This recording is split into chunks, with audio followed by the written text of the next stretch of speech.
नमस्कार दोस्तों, मैं हूं अनूप त्रिपाठी और आप देख रहे हैं बीपी न्यूज भारत। आज बीपी न्यूज भारत के खास प्रोग्राम फेस टू फेस में एक बार फिर से आप सबका स्वागत है। और आज के फेस टू फेस में हमारे साथ खास मेहमान हैं जो पूरे उत्तर प्रदेश के लाखों ग्राम रोजगार सेवकों का नेतृत्व करते हैं। वो ग्राम रोजगार सेवक जो गांव को सुदृढ़ बनाते हैं, गांव को सुधारते हैं, गांव को बनाने का काम करते हैं। उनकी समस्याएं क्या हैं, उनकी ज़रूरतें क्या हैं और सरकार उनके लिए क्या कर रही है।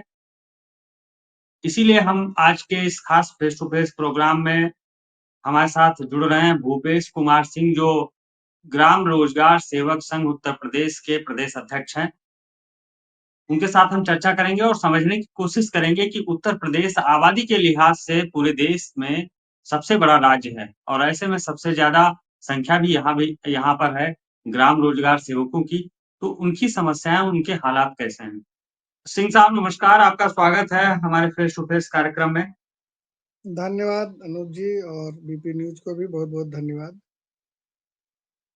सर, पहला सवाल हमारा रहेगा, अभी कुछ समय पहले ही ग्राम्य विकास विभाग को बेहतरीन कार्य के लिए नंबर 1 का पुरस्कार मिला था और मुझे लगता है कि ये आप लोगों की बदौलत ही, यानी कि ग्राम रोजगार सेवकों की बदौलत ही विभाग को नंबर 1 बनने का पुरस्कार मिला। तो ऐसे में ग्राम रोजगार सेवकों की क्या हालत है, क्या प्रमुख उनकी समस्याएं हैं, इस पर जरा हमारा सबसे पहला सवाल है। जी, बहुत बहुत धन्यवाद पहले आपको, आपके चैनल को, जो आज आप ग्राम रोजगार सेवकों की समस्याओं को उठाने के लिए तत्पर दिख रहे हैं। और आपके चैनल के माध्यम से जो आगामी 15 अगस्त है, जो स्वतंत्रता दिवस है, उसकी शुभकामनाएं मैं प्रेषित करना चाहूँगा। और दूसरी चीज़, जैसे आपने जो पहला सवाल पूछा, बहुत अच्छा सवाल है। उसके विषय में बताना चाहूँगा कि उत्तर प्रदेश सरकार को पिछले कुछ वर्षों से कई चीज़ों में उपलब्धियों के कारण उसको चुना जाता है। भारत सरकार समय-समय पर भी मतलब उत्तर प्रदेश को बढ़ावा देने के लिए, उसको मतलब उसके कार्यों की प्रशंसा के लिए प्रशस्ति पत्र वगैरह देती रहती है। उसमें मनरेगा की रीढ़ की हड्डी कहे जाने वाले ग्राम रोजगार सेवकों का महत्वपूर्ण योगदान होता है, क्योंकि कार्यों को देखा जाए तो निचले स्तर पर सिर्फ ग्राम रोजगार सेवक ही उसको अमल में लाते हैं। लेकिन ग्राम रोजगार सेवकों की स्थिति पिछले 20 वर्षों में बद से बदतर होती जा रही है। यहाँ तक यह स्थिति है कि 4-4, 5-5 साल से मानदेय नहीं मिला। तो सरकार को भी, उत्तर प्रदेश सरकार को सोचना चाहिए कि जिनकी बदौलत गाँव में सैकड़ों परिवारों को रोजगार देने वाला व्यक्ति आज मानदेय कई-कई महीनों नहीं पा रहा है, तो उसके विषय में सोचना चाहिए और उनको भी बढ़ावा देने के लिए उनका मानदेय देना चाहिए और समय-समय पर ऐसे आयोजन करने चाहिए जिससे उनको भी प्रशस्ति पत्र मिले। भूपेश जी, आपकी आवाज थोड़ी कम आ रही, थोड़ा लाउड बोलिएगा। दूसरा हमारा सवाल है कि अभी अभी क्या ग्राम रोजगार सेवकों का कितना मानदेय है और आप लोगों की मांग कितनी, संगठन की क्या मांग है कि क्या क्या एक्शन लेना चाहिए, सरकार को कितना मानदेय करें, बाकी जो जो सुविधाएं हैं वो किस तरह से देनी चाहिए।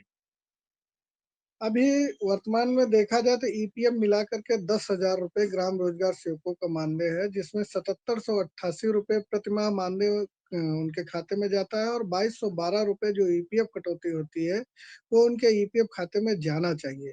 लेकिन ईपीएफ की बड़ी ही व्यवस्था इस समय दुर्दशा ही कह सकते हैं हम, कि अभी बहुत से लोगों के खाते में ईपीएफ की धनराशि नहीं गई है। तो इस विषय में भी सरकार को सोचना चाहिए और ईपीएफ की धनराशि को जल्दी से जल्द भेजना चाहिए। और इसका मूल्यांकन सरकार को चाहिए कि समस्त जनपदों और ब्लॉकों से एक पत्र जारी करके सूचना मंगवाई जाए कि कहाँ पर कितनी धनराशि बकाया है, और उनका सबका राज्य सरकार अपने फंड से मानदेय दे सकती है। इससे पहले भी 4 बार हो चुका है। 2020 में कोरोना के समय जब सैकड़ों ग्राम रोजगार सेवक कोरोना में तमाम लोगों को बचाते हुए शहीद का दर्जा हम उनको देना चाहेंगे संगठन की तरफ से। तो माननीय मुख्यमंत्री जी ने उस समय 216 करोड़ रुपए स्वीकृत किए थे राज्य सरकार के फंड से, और जितना बकाया था 4-5 साल का सबका एक साथ दे दिया था और एक सम्मान से दिया था। माननीय मुख्यमंत्री जी ने डायरेक्ट समस्त ग्राम रोजगार सेवकों से वीडियो कॉन्फ्रेंसिंग के माध्यम से बात किया था और सबको मानदेय दिया गया था।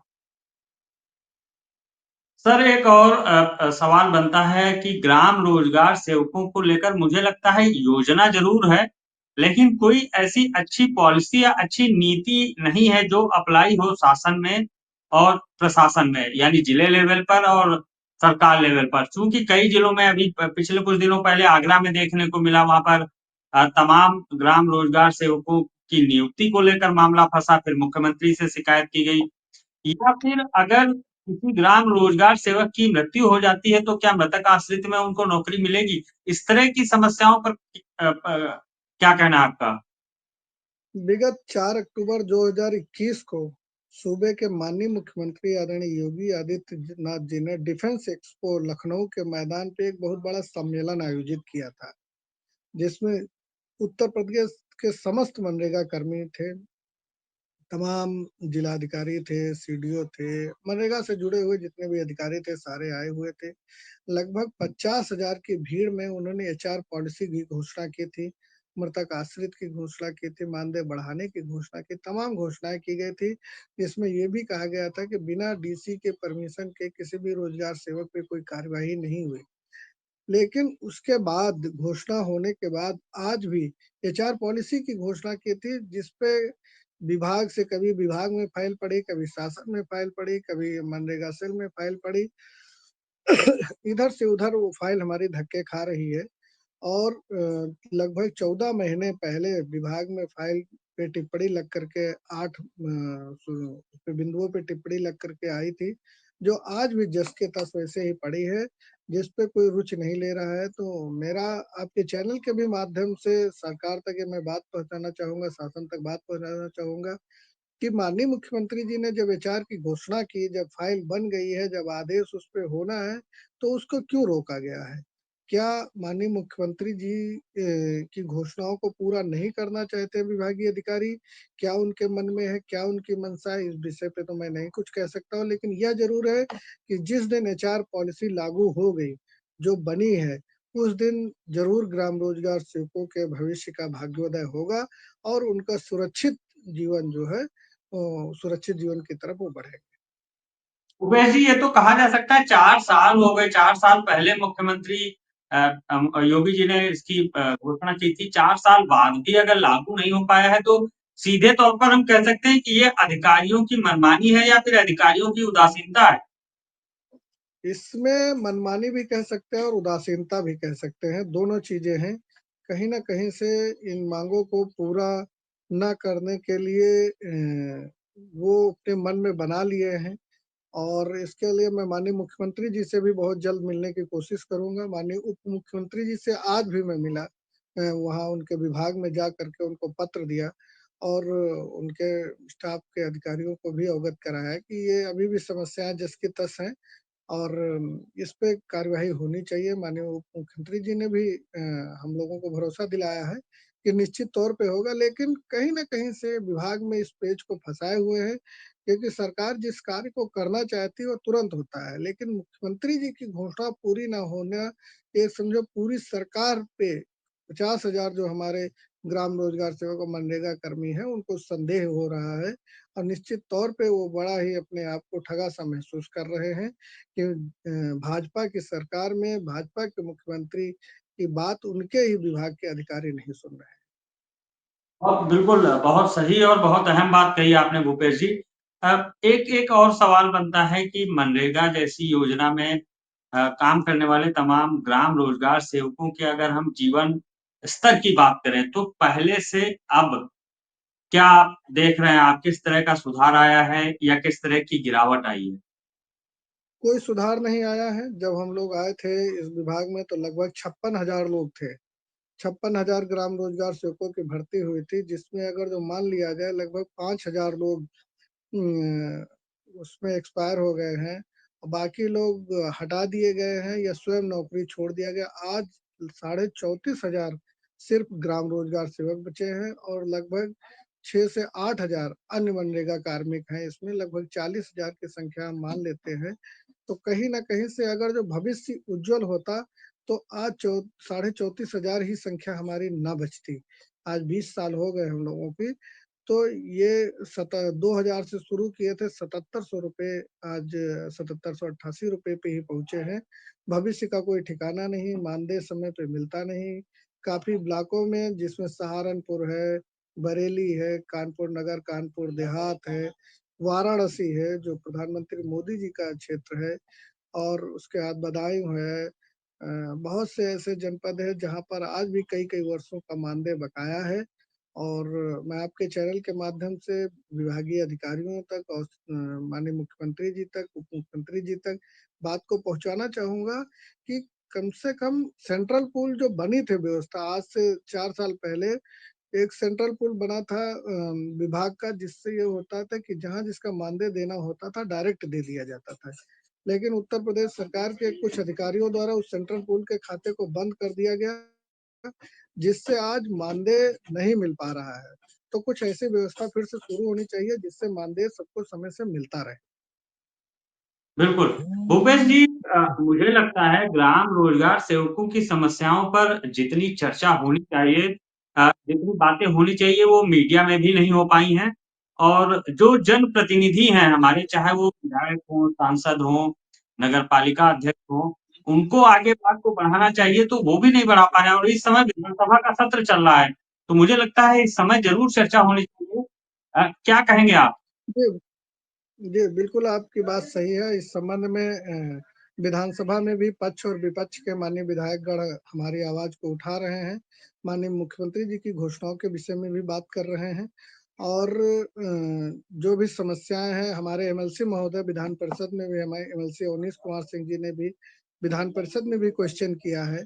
हमारी ईपीएफ जो करोड़ों रुपए का, इसमें जो मेरा मानना है करोड़ों रुपए अभी भी ग्राम रोजगार सेवकों के ईपीएफ खाते में नहीं पहुंचे हैं, जिसे ब्लॉकों और जनपदों में निकाल करके वहां पे अपने अपने अकाउंट में, मतलब जो ब्लॉक का खाता होता है उसमें निकाल करके रख लिया गया, लेकिन अभी भी कर्मचारियों के खाते में पैसा नहीं पहुंचा है। इसलिए किसी भी विपरीत स्थिति में उनको या उनके परिवार को कोई लाभ नहीं मिल पा रहा।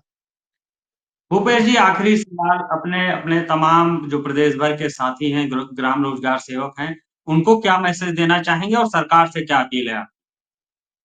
मैं आपके चैनल के माध्यम से अपने समस्त जो मनरेगा कार्मिक ग्राम रोजगार सेवक हैं उनसे मैं आग्रह करना चाहूंगी कि धैर्य रखें, कि हतोत्साहित होने की जरूरत नहीं है। संघर्ष का समय है, 20 वर्ष हम लोगों ने एक साथ व्यतीत किए हैं। इसलिए किसी भी तरीके का कोई गलत कदम न उठाएं। आज नहीं तो कल आने वाला समय हमारा उज्जवल होगा, ऐसी हम ईश्वर से कामना भी करते हैं और प्रयास भी करेंगे।